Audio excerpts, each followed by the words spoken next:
దేవుని యొక్క లేఖన భాగంలో మనము మొదటి పునరుద్ధానమును గురించి క్రైస్తవ జీవితంలో రెండు జననాలు ఉంటాయి. అదేవిధంగా మానవ జీవితంలో మనుష్యుడికి రెండు మరణాలు కూడా ఉంటాయని, అదే రకంగా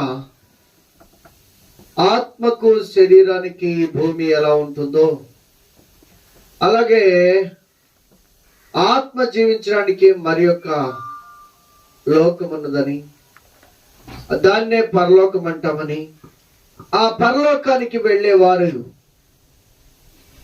మొదటి పునరుద్ధానములో తిరిగి లేవాలి అని మనం తెలుసుకున్నాం. మొదటి పునరుద్ధానం ప్రకటన గ్రంథము 20వ అధ్యాయము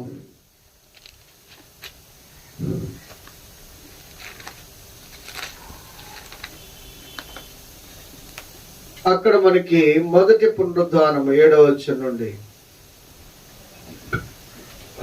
1000 సంవత్సరములు గడిచిన తరువాత 6 నుండి మొదటి ఈ మొదటి పునరుత్థానములో పాల్గొలవారు ధన్యులను పరిశుద్ధులైందురు. ఇట్టి వారి మీద రెండవ మరణమునకు అధికారము లేదు. వీరు దేవునికిని క్రీస్తుకును యాజకులై క్రీస్తు కూడా 1000 సంవత్సరములు రాజ్యము చేయుదురు. 1000 సంవత్సరములు గడిచిన తరువాత సాతాను తానున్న చెరలో నుండి విడిపింపబడును. చూడండి, ఇక్కడ మనం గమనించినట్లయితే మొదటి పునరుద్ధానములో పాలుగలవారు ధన్యులను పరిశుద్ధులైందురు. ఇట్టి వారి మీద రెండో మరణములకు అధికారము లేదు. ఎంత గొప్ప భాగ్యమో చూడండి. అందుకనే క్రైస్తవ సమాజము మరణముల గురించి, ఏ మరణం గురించి భయపడిందంటే శరీర సంబంధమైన మరణం గురించి భయపడదు. ఆత్మ సంబంధమైన మరణమే ప్రాముఖ్యముగా ఎంచబడుతుంది. ఈ శరీర సంబంధమైన మరణముల గురించి బైబిల్ చెబుతున్న సత్యం ఏంటంటే ఆ మనుష్యుడు నిద్రిస్తున్నాడు. కానీ రెండవ ఆత్మ సంబంధమైన మరణం గురించి అయితే అది నిత్య మరణం అని పరిశుద్ధ గ్రంథం హెచ్చరిస్తుంది. కనుక ఈరోజు మన జీవితంలో మనము మొదటి పునరుద్ధానము ఎప్పుడుంది అనేది మనం చూసుకున్నాం. ఎలాంటి శరీరంతో వస్తారు అనేది కూడా మనం చూసుకున్నాం. కడబోర మ్రోగినప్పుడు, ప్రధాన దూత శబ్దము వినబడినప్పుడు ప్రభు పరలోకము నుండి దిగి వచ్చుటయు క్రీస్తునందు నిద్రించిన వారు మొదట లేతురు అని మనం చదువుకున్నాం. ఎట్టి శరీరంతో వస్తారంటే ప్రకృతి సంబంధమైన దేహం ఎలా ఉందో ఆత్మ సంబంధమైన దేహము కూడా ఉన్నదని, ఆత్మ సంబంధమైన దేహముతోనే వారు తిరిగి వస్తారు అని తెలుసుకున్నాం. ప్రియులరా, ఇంతకుముందు ఏమైనా జరిగిందంటే అవును, ప్రభు శిలువలో తన ప్రాణం విడిచినప్పుడు పరిశుద్ధులు అనేక మంది సమాధుల నుంచి తిరిగి లేచి సజీవులుగా అనేక మందికి శరీరధారులుగానే కనిపించారనే విషయం కూడా మనం చూసాం. అయితే ఇప్పుడు ఆ పునరుద్ధాన బలం పొందుకోవటానికి మనమేం చేయాలి? మొదటి పునరుద్ధానంలో తిరిగి లేపబడాలి అంటే మనం ఎలా భక్తి చేయాలి? ఎలాంటి భక్తి చేస్తే మన మొదటి పునరుద్ధానంలో మనము కూడా ప్రభుని ఎదుర్కొనడానికి ఆ దైవ శక్తిని ఎలా పొందుకుంటాం? ఇది మన ముందున్నటువంటి ప్రశ్న. ప్రియ సహోదరి సహోదరులరా, లేఖన భాగంలో మన పరిశుద్ధుల జీవితాలను చూసినట్లయితే ఎంతో మంది పరిశుద్ధులు వాళ్ళు ఈ లోకాన్ని శాశ్వతమైన దానిగా ఎంచలేదు.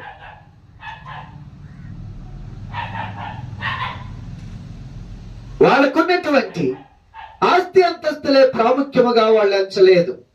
వాళ్ళకున్నటువంటి భోగభాగ్యములు ధన్యమైన నీ వారు ఎంపిక చేసుకోలేదు, కానీ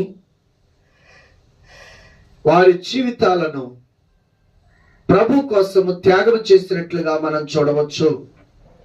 ప్రభు రాజ్యము కట్టడానికే వాళ్ళు బ్రతికినట్లుగా మనం చూడవచ్చు.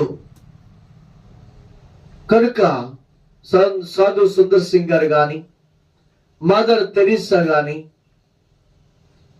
భగత్ సింగ్ గాని, కిషన్ సింగ్ గారు గాని, దేవదాస్ అయ్య గారు గాని, లేక దానియేల్ అయ్య గారు గాని, ఇలాంటి భక్తులు వాళ్ళు త్యాగం చేశారు. దానియేల్ గారు స్కూల్ హెడ్ మాస్టర్, కానీ ప్రభు రాజ్యము కట్టబడటానికి ప్రభు ఆయన్ని పిలిచిన తర్వాత ఉద్యోగానికి రిజైన్ చేసి ఆయన సువార్త ప్రకటించడానికి వెళ్ళారు. ప్రియులరా, ఎంతో మంది భక్తులు సమస్తాన్ని త్యాగం చేసుకొని వచ్చారు. భగత్ సింగ్ గారు, ఆయన కూడా గొప్ప ధనవంతుడు. ఆ ధనవానం తనకు ప్రాముఖ్యమైనదిగా ఎంచుకోలేదు. వాటినన్నిటిని త్యజించి మొదటి పునరుద్ధానము ప్రాముఖ్యమైనదని, మొదటి పునరుద్ధానపు శక్తిని నేను పొందుకోవాలని ఆశతో వాళ్ళు లోకాశలను చంపుకొని బ్రతికారు. కనుక మదర్ తెరీసా గారు కూడా చాలా గొప్ప ధనవంతురాలు, ఒక్కతే కూతురు, కోటాను కోట్ల ఆస్తి ఉన్నది. కానీ ప్రభు ఆమెను పిలిచిన తర్వాత ప్రభువుకు లోబడ్డారే గాని ఆస్తి అంతస్తులకు వాళ్ళు లోబడలేదు, వెండి బంగారములకు వాళ్ళు లోబడలేదు, శరీర సంతోష ఆనందముల కొరకు వాళ్ళు లోబడలేదు. ఆమె అంత గొప్ప సంపన్నురాలయ్యుండి కూడా చిల్లి గవ్వ తన తండ్రి ఇవ్వనన్నప్పుడు చిల్లి గవ్వ లేకుండా బయటి ప్రపంచంలోనికి ప్రభుని హృదయంలో చేర్చుకొని వచ్చింది. అంతే. ఆమె జీవితంలో ఇప్పుడు ప్రపంచానికి ఒక తల్లిగా ఆమెను కీర్తిస్తూ ఉన్నారు. ఆమె భారతదేశం వచ్చి కలకత్తా మహాపట్టణంలో ఆ మురికి ఓడల్లో ఆమె భయంకరమైనటువంటి కుష్ఠరోగులకు ఎంతో పరిచయం చేసింది, అనేక మందిని బ్రతికించింది, అనేక మంది కట్లు కట్టి సేవ చేసేది. ప్రియులరా, ఒక గొప్ప ధనవంతురాలు జీవితాన్ని త్యాగం చేసుకొని, శరీర సౌఖ్యాలను విడిచిపెట్టుకొని, శరీర సంబంధమైన ఆశలు కోరికలను చంపుకొని దేవుని రాజ్యము కట్టడానికి ఏంటయ్యా కారణం అంటే వాళ్ళు యేసు ప్రభు ఇచ్చే పునరుత్థాన శక్తి కొరకు ఎదురు చూశారు. ఆ పునరుత్థాన బలము పొందుకోవటమే జీవిత ధన్యమని, జీవితానికి ధన్యకరమైనటువంటి స్థితి అని నమ్మారు. ప్రియ సహోదరి సహోదరుడా, ఈ రోజు నువ్వు దేన్ని ఆశిస్తున్నావు? ఈ లోకములో డబ్బును సంపాదించుటే నా జీవితానికి ధన్యత అనుకున్నావా? చంద్రమండలానికి వెళ్ళొచ్చాను, నా జీవితం ధన్యమైంది అనుకున్నావా? లేక ఈ పట్టణంలోనే, ఈ పంచాయతీలో, లేక రాష్ట్రంలో, దేశంలోనే నేను ఒక గొప్ప ధనవంతుణ్ణి, నా జన్మ ధన్యమైంది అనుకుంటున్నావా? లేక ఎవరు కనుగొన్నటువంటి ఒక గొప్ప పరికరాన్ని నేను కనుగొన్నాను కాబట్టి నా జీవితం ధన్యమైంది అనుకుంటున్నావా? లేదు సహోదరుడా, మొదటి పునరుత్థానములో పాలుగలవారు ధన్యులు అని పరిశుద్ధ గ్రంథం చెప్పుచున్నది. కనుక ఈ ఎన్ని సంపాదించిన ఈ లోకములో ఇవన్నీ కూడా మాయమైపోయాయి ఒక రోజున. ఇవన్నీ కూడా కంటికి కనిపించకుండా పోయేవే. ఇవన్నీ శాశ్వతమైనది క్రీస్తు యొక్క పునరుత్థానం. పరిశుద్ధ గ్రంథములో మనం చూస్తే ఇక గొప్ప వీరులను మనము చూడవచ్చు. మోషే ఏమంటున్నాడు తెలుసా? హెబ్రీ రాసిన పత్రిక 11వ అధ్యాయము 23వ వచనం నుండి చూస్తే అతడు అంటున్నాడు, ఐగుప్తు ధనము కంటే క్రీస్తు విషయమైన నింద గొప్ప భాగ్యమని ఎంచుకుంటున్నాడు. ఐగుప్తు ధనం, అతడు ఒక యువరాజు, రాజ్యానికి చక్రవర్తి, రాజు తర్వాత ఇతడు కూడా రాజుగా అభిషేకించబోతున్నాడు. అభిషేకాన్ని పొందుకొని రాజ్యాధికారాన్ని చేపట్టబోతున్నాడు. రాజ్యములటువంటి సకల ఐశ్వర్యములు, ఆశీర్వాదములతో నింపబడబోతున్నాడు. అతడు కోరుకున్నటువంటి తిండి గాని, సంతోషము గాని, ఆనందము గాని ఏదీ కొరత లేదు. అతనికి డబ్బు, ఆస్తి, అంతస్తులు ఏదీ కొరత లేదు. కానీ అతడు అంటున్న మాట ఏంటో చూసారా? ఐగుప్తు యొక్క ధనము కంటే క్రీస్తు విషయమైన నింద గొప్ప భాగ్యమని అంటున్నాడు. ఈరోజు నీకేది భాగ్యముగా ఉన్నది? నీ ఆస్తే నీకు భాగ్యం అనుకున్నావా? నీ అంతస్తులే నీ భాగ్యం అనుకున్నావా? నీ ఉద్యోగము, నీ వ్యాపారమే భాగ్యం అనుకుంటున్నావా? సహోదరి, సహోదరుడా, అవన్నీ కూడా ఒక రోజున నువ్వు విడిచిపెట్టినప్పుడు ఏవి నీతో రావు. దేన్ని నువ్వు తీసుకొని పోలేవు. కానీ యేసు ప్రభుని నీ హృదయంలో చేర్చుకున్నట్లయితే, యేసు ప్రభు యొక్క మాటకు మీరు లోబడి నీ జీవితాన్ని దిద్దుకున్నట్లయితే నువ్వు ధన్యుడవు. కారణం ఏంటంటే నీవు ఒక రోజున మొదటి పునరుత్థానపు శక్తితో తిరిగి లేపబడబోతున్నావు. మొదటి పునరుత్థాన శక్తి నిన్ను కమ్ముకోబోతుంది. మొదటి పునరుత్థాన శక్తితో ఆ ప్రభు నిన్ను అభిషేకించబోతున్నాడు. కనుక ప్రియ సహోదరి, సహోదరుడా, ఈరోజు యేసు ప్రభుని సంపాదించుకోవటమే ఒక ధన్యత. ఆయన ఇచ్చేటటువంటి మరణమును జయించే మహాదైవ శక్తిని పొందుకోవటమే ఒక ధన్యత. మృత్యుంజయుడిగా యుగములు తరతరములు పునరుత్థాన శక్తితో తిరిగి లేచే ఆ మహాక్రీస్తు శక్తిని పొందుకోవటమే ధన్యత. కనుక ఏ ధన్యత నువ్వు కోరుకుంటున్నావు? మోషే ఉన్నాడు, ఐగుప్తు ధనాన్ని చూశాడు, ఒక ప్రక్కన దేవుడిచ్చే బహుమానాన్ని చూస్తున్నాడు, దేవుడిచ్చే నిత్య జీవాన్ని చూస్తున్నాడు. ఈ లోకములో ఆస్తి అంతస్తులు చూశాడు, పరలోకములో ఐశ్వర్యాన్ని చూశాడు.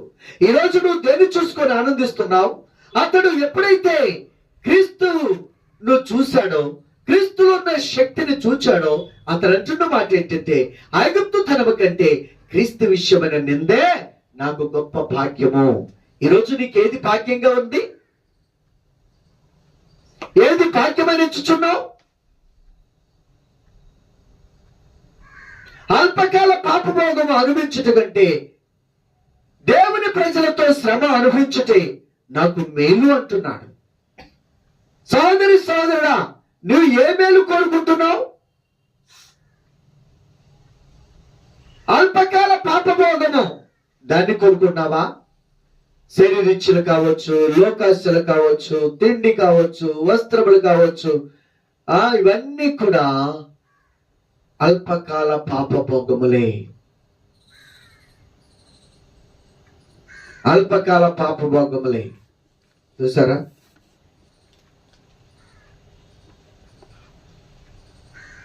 కనుక మన జీవితంలో మనం గ్రహించాలి. ఒక పాట పాడాడు భక్తుడు. ఏంటది? ఆశపడకు చెల్లెమ్మా, పడకు ఈ లోకం కోసం చెల్లెమ్మా, ఆశించేది ఏదైనా అది మట్టేనమ్మా. ఏంటంట? ఆశించేది ఏదైనా అది మట్టే, అది మన్నే. బంగారమైన మట్టిలో నుంచి వస్తుంది, వెండైనా మట్టిలో నుంచి వస్తుంది, ఈ వస్త్రాలైనా మట్టిలో పుట్టిన చెట్టు నుండే వస్తున్నాయి. అన్ని దేని నుంచి వస్తున్నాయండి? మట్టి నుండి. కనుక మన శరీరమే మట్టి బొమ్మ. మనం ఆశించేదన్నీ మట్టి. కానీ ఈ భక్తులు వారు పరలోక సంబంధమైన శాశ్వతమైన ఆశీర్వాదముల కొరకు పోరాడారు. శాశ్వతమైన దీవెనలు సంపాదించుకోవడానికే వాళ్ళు భక్తి చేశారు. శాశ్వతమైనటువంటి దైవ రాజ్యాన్ని స్వతంత్రించుకోవడం కోసమే వాళ్ళు ఈ లోకంలో ఉన్న వాటిని త్యాగం చేశారు. కనుక ప్రియ సహోదరి, సహోదరుడా, మోషే గారు అంటున్నటువంటి మాటలు వింటే మరి మనకి ఏమనిపిస్తుంది? అల్పకాల పాపభోగముల కొరకు ఎంతమంది వారి జీవితాన్ని హెచ్చిస్తున్నారు, ఎంతమంది వారి బ్రతుకును నాశనం చేసుకొని ప్రభు నుండి దూరం అయిపోయి అల్పకాల పాపభోగములకు తావిచ్చి నిత్య నరకానికి ఆహుతవబోతున్నారు, నిత్య అగ్నిగుండానికి చేరుకోబోతున్నారు. కనుక ప్రియ సహోదరి సహోదరులరా, మన జీవితంలో మనం తెలుసుకోవాల్సినటువంటి సజీవమైన సత్యం ఇది. అల్పకాల పాపభోగము అనుభవించుట కంటే దేవుని ప్రజలతో శ్రమ అనుభవించుటే నాకు మేలు. దేవుని బిడ్డగా నువ్వు జీవిస్తున్నప్పుడు నీకు శ్రమలు రావచ్చు, నీకు నిందలు రావచ్చు, నీకు కష్టాలు రావచ్చు, నీకు నష్టాలు రావచ్చు. నీ జీవితంలో అన్నీ పోగొట్టుకునే పరిస్థితులు సంభవించవచ్చు. కానీ దేని బట్టి నువ్వు చెడయకూడదు, దేని బట్టి నువ్వు బెదరకూడదు. ఎందుకంటే ఆయన అంటున్నారు, ఇదిగో అల్పకాల పాపభోగం అనుభవించుట కంటే దేవుని ప్రజలతో శ్రమ అనుభవించుటే నాకు మేలు.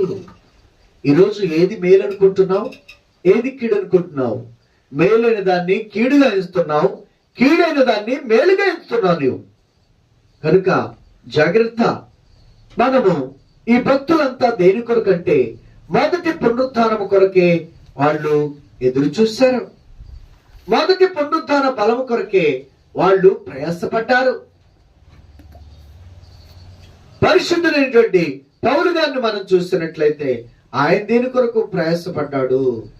ఫిలిప్పీయులకు రాసిన పత్రిక 3వ అధ్యాయము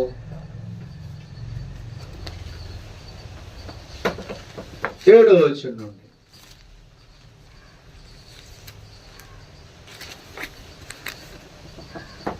అయినను ఏవేవి నాకు లాభకరములై ఉండెనో వాటిని క్రీస్తు నిమిత్తము నష్టముగా ఎంచుకొంటిని. నిశ్చయముగా మన ప్రభువైన యేసుక్రీస్తును గూర్చిన అతి శ్రేష్టమైన జ్ఞానము నిమిత్తము సమస్తమును నష్టముగా ఎంచుకొనుచున్నాను.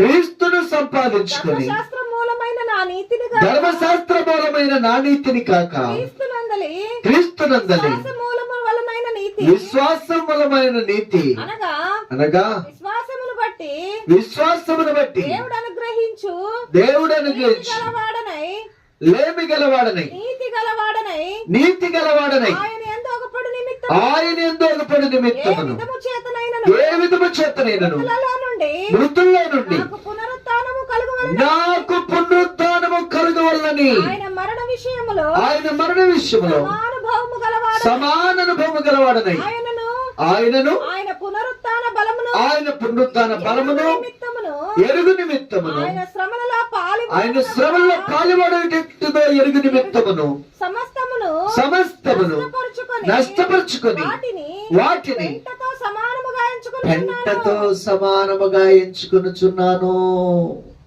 ఈరోజు నీకు ఏది పెంటో ఏది ప్రాముఖ్యమో తెలుస్తుందా?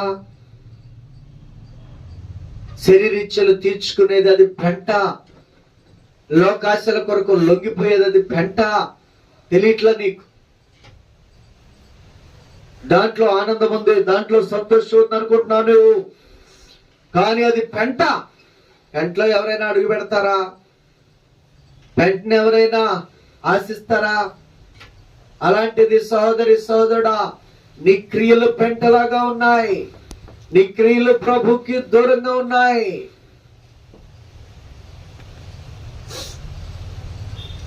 పరిశుద్ధులైన పౌలు గారు అంటున్నారు, ఏవేవి నాకు అవసరమైనయో వాటన్నిటినీ క్రీస్తును గూర్చినటువంటి జ్ఞానము నిమిత్తము వాటిని నేను విడిచిపెట్టాను. ఏవేవి మనకి ప్రాముఖ్యంగా ఉన్నాయి? ఇప్పుడు పౌలు గారి జీవితంలో ఆయనకు అవసరమైనవన్నిటిని కూడా పెంటగా ఎంచుకొని ప్రభువే ప్రాముఖ్యమని ప్రభుని వెంబడిస్తున్నాడు. మరి నువ్వు దేన్ని వెంబడిస్తున్నావు? నువ్వు దేన్ని వెంటాడుతున్నావు? పౌలు గారు అంటున్నారు, నేను క్రీస్తు యొక్క పునరుత్థాన శక్తిని రుచి నిమిత్తమై క్రీస్తు శ్రమల్లో పాలువాడగటేటిదో ఎరుగు నిమిత్తమును. చూడండి ఎలాంటి గొప్ప మాటలు. కనుక ఈరోజు మనం దేన్ని ఆశిస్తున్నాం?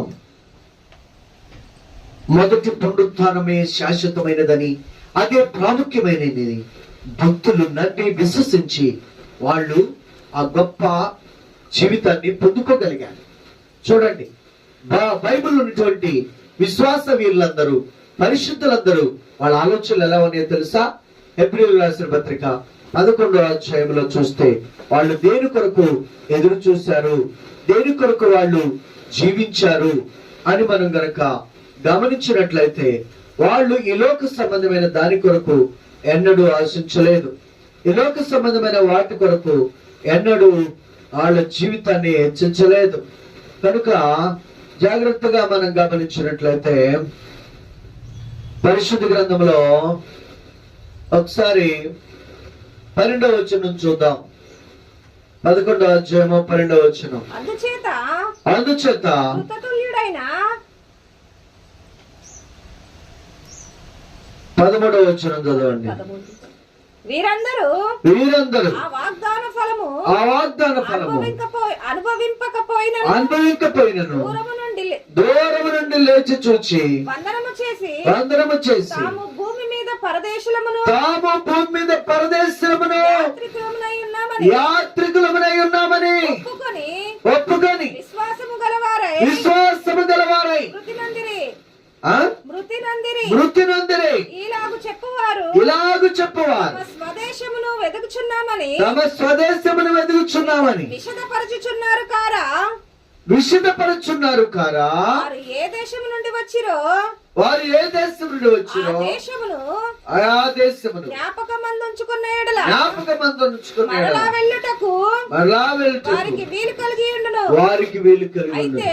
అయితే వారు మరీ శ్రేష్టమైన దేశమును అనగా పరలోక సంబంధమైన దేశము కోరుచున్నారు. అందుచేత ప్రియులారా, మరి మీరు దేన్ని కోరుకుంటున్నారు? ఈరోజు మనం దేన్ని కోరుకుంటున్నాం?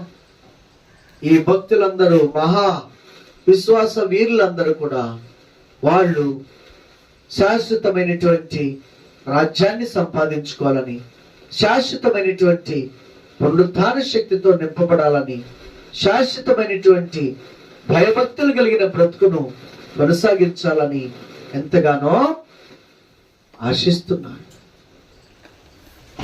ఈ లోకములో ఉన్న వాటి కొరకు వాళ్ళు బ్రతకలేదు. పరలోక సంబంధమైన వాటి కొరకే వాళ్ళు ఎదురు చూశారు. సహోదరి సహోదరుడా, మరి ఈ రోజున మన జీవితంలో మనం దేన్ని ఆశిస్తున్నాం? మన జీవితంలో మనం దేని కొరకు ప్రయాసపడుతున్నాం? పౌలు గారు అంటున్నాడు, నేను క్రీస్తు పునరుద్ధాన శక్తి ఎరుగు నిమిత్తము, ఆయన శ్రమల్లో పాలువాడగటెట్టుతో ఎరుగు నిమిత్తము అన్నిటినీ నష్టపరుచుకొని అన్నిటినీ పెంటగా ఎంచుకొనుచున్నాను అని అంటున్నాడు. ఈరోజు లోకము నీకు పెంటగా కనిపిస్తుందా? లోకము నీకు భక్తి మార్గంలో మనము జీవించటానికి మనము మలుచుకుంటున్నామా? లేక నామకార్థమైన క్రైస్తవ జీవితంలోనే మన జీవితాలను ముగించనై ఉన్నామా? ఒకవేళ ప్రభుని తెలుసుకోకుండా, ప్రభు ఎద్దుకు వచ్చి ఆయన ఇచ్చేటటువంటి నిత్య జీవాన్ని సంపాదించుకోకుండా అడ్డుపడుతున్నటువంటి, ఆటంకపడుతున్నటువంటి ఓ ప్రభువా, ఆ చీకటి నుంచి విడిపించమని మనం ప్రార్థన చేయాలి. పాపము నుంచి విడిపించమని ప్రార్థన చేయాలి. శాపము నుండి విడిపించమని ప్రార్థన చేయాలి. పునరుద్ధరణ శక్తితో నింపమని ప్రార్థన చేయాలి. పునరుద్ధరణ శక్తితో నీ రాజ్యాన్ని సంతరించుకునే కృపను అనుగ్రహించమని ప్రార్థన చేయాలి. వాళ్ళ జీవితంలో ఎంత త్యాగపరులుగా ఉన్నారో చూడండి. పౌలు గారు మహా విద్వాంసుడు, అతడు గొప్ప తత్వవేత్త. కనుక ఈరోజు మరి మనం ఎలా ఉంటున్నాం? మన స్థితిగతులు ఎలా ఉంటున్నాయి? భక్తులు వారి జీవితంలో దేవుని యొక్క శక్తిని ఎరుగు నిమిత్తము ఈ లోకంలో ఉన్న వాటిని అన్నింటినీ పెంటగా ఎంచుకొనుచున్నాడు. కనుక ప్రియ సహోదరి సహోదరులారా, మన జీవితంలో ఏది ప్రాముఖ్యమో, ఏది శాశ్వతమో. ఇప్పుడు వాళ్ళందరి జీవితాలు ఏమైనాయి? ధన్యములైనవి. మొదటి పునరుద్ధానములో పాలుగల వారు ధన్యులట, పరిశుద్ధులట. పరిశుద్ధులటండి. యేషోబు ఎంత పరిశుద్ధంగా జీవించాడు, దానియేలు ఎంత పవిత్రంగా బ్రతికారు. కనుక మన జీవితంలో మనము గ్రహించాలి, ఏది ప్రాముఖ్యమో ఏది ప్రాముఖ్యత లేనిదో గుర్తించాలి. మరి మన జీవితంలో మనం వాటిని పొందుకోబోతున్నామా? మోషే పొందుకున్నాడు. మరి ఇక్కడ చూసినట్లయితే పౌలు పొందుకుంటున్నాడు. పునరుద్ధాన శక్తి కొరకు, దేవుడిచ్చే బహుమానం కొరకు ఎదురు చూశారు. ఈరోజు నువ్వు దేని కొరకు ఎదురు చూస్తున్నావు? దేని సంపద? నీ జీవితం ధన్యకరంగా మారిందా? నీ జీవితం పరిశుద్ధముగా ఉన్నదా? నువ్వు ప్రభుని ఎదుర్కోవడానికి సిద్ధంగా ఉన్నావా లేవా? ఒక్కసారి మనం పరిశీలన చేసుకొని ప్రభు సన్నిధిలో ప్రార్థన చేసుకుందాం. ప్రార్థన చేసుకుందాం ప్రియులరా. వాళ్ళు ధన్యులుగా మారిపోయారు, ధన్యులుగా మారిపోయారు. ధన్యకరమైనటువంటి దాన్ని వాళ్ళు సంపాదించుకున్నారు. మరి నువ్వేం సంపాదించావు? శాశ్వతమైనటువంటి పునరుద్ధరణ శక్తిని వాళ్ళు సంపాదించుకున్నారు. మరి నువ్వేం సంపాదించావు? ఓ తోటలు ఉన్నాయనా, లేక పొలాలు ఉన్నాయనా, లేక ఆస్తులు అంతస్తులు ఉన్నాయనా, లేక వ్యాపారం ఉద్యోగం ఉన్నదనా? అయ్యో, ప్రభు సన్నిధిలో మనం తగ్గించుకొని ప్రార్థన చేద్దాం. ప్రభు సన్నిధిలో ఒక్క నిమిషం ప్రార్థన చేద్దాం ప్రియులరా. భక్తులు వారి జీవితంలో కావలసినవన్నిటినీ వాళ్ళు విడిచిపెట్టుకున్నారు. అయ్యో, వాళ్ళ జీవితంలో ఆశించిన ఆశలన్నిటినీ చెప్పుకొని బ్రతికారు. ప్రభు రాజ్యాన్ని కట్టారు, ప్రభు సువార్తను ప్రకటించారు. మరి మనం ఎలా ఉన్నాం ఈరోజు?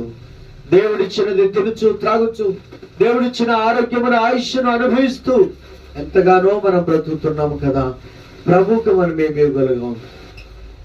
పరిశుద్ధుడైన తండ్రి, ప్రేమ కలిగిన ప్రభువా, మా ముందున్న భక్తులందరూ ఎలా నడిచారు?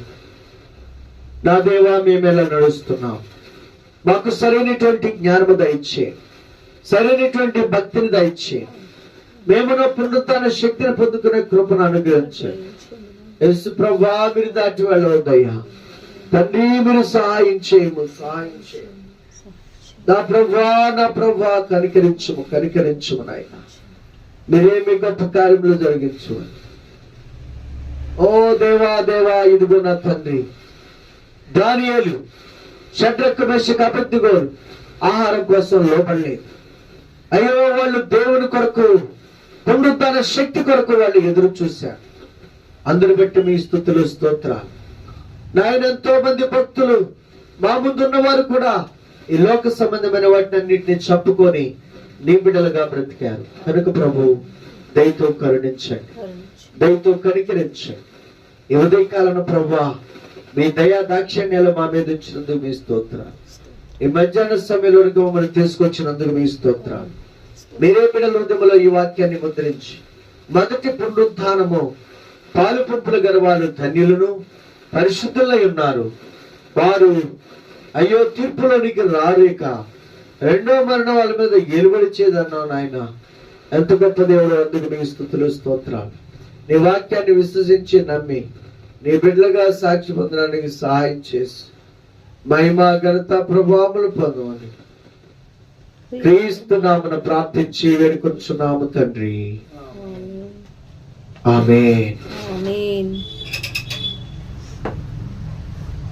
మన తండ్రి అయినటువంటి దేవుని యొక్క దీవెన, కుమారుడైన యేసుక్రీస్తు వారి కృప, పరిశుద్ధాత్మ తండ్రి యొక్క అన్యోన్య సహవాసం ఇక్కడున్న మనకును, ఆశించిన ప్రతి బిడ్డకును, ఈ వాక్యం విని పునరుత్థాన శక్తి కావాలని ఆశించి తమ పాపములను ఒప్పుకొని విడిచిపెట్టి వాక్యానుసారంగా జీవించాలని ఆశించిన ప్రతి బిడ్డకు నీ కృపను సమృద్ధిగా అనుగ్రహించి సర్వ సత్యములోనికి నడిపించి మొదటి పునరుత్థాన శక్తితో తిరిగి లేచే కృపను దయచేసి మహిమ, ఘనత, ప్రభావములు మీరే పొందునుగాక.